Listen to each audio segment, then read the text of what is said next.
She was a fragile child, prone to the ague. Even as a child, she was a nature and flower lover, spending a lot of time in the woods and visiting a friend, Mrs. Haig, by the Otonabee River.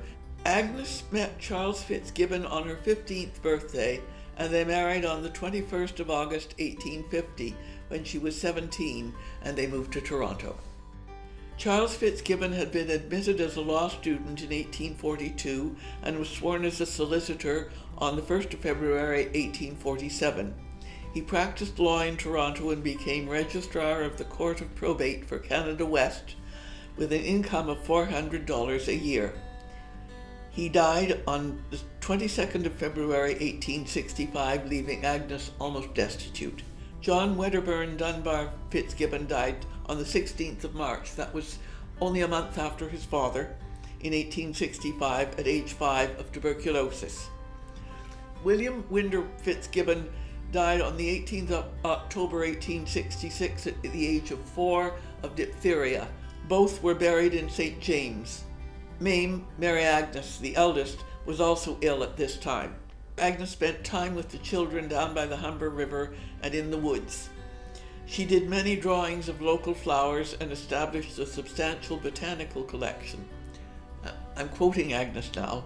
"I continued to make drawings of all the wildflowers I gathered with the assistance of some friends on the Humber Plains."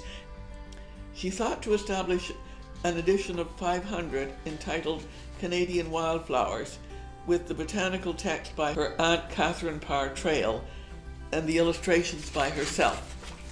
She needed the money, so did Catharine. "I borrowed a small lithographic stone from the late Mr. Ellis and drew a trillium on it.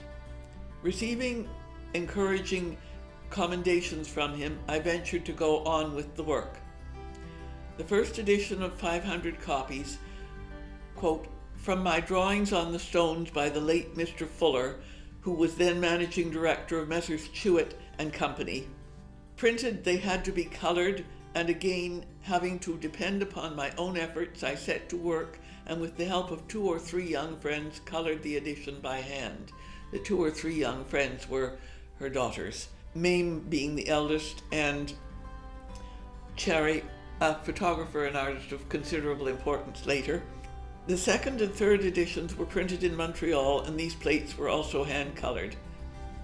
Agnes remarried to Lieutenant Colonel Brown Chamberlin, 1827 to 1897, on the 14th of June, 1870. He was Queen's Printer and a Member of Parliament. Their daughter, Agnes Gertrude, was born on the 7th of April, 1871. Aggie worked with her aunt again on a second book, Plant Life, in 1884.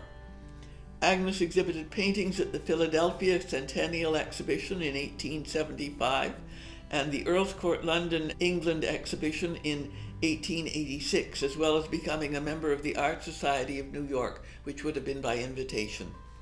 She was a founding member of the Canadian Women's Historical Society, delivering several papers on aspects of Canadian history.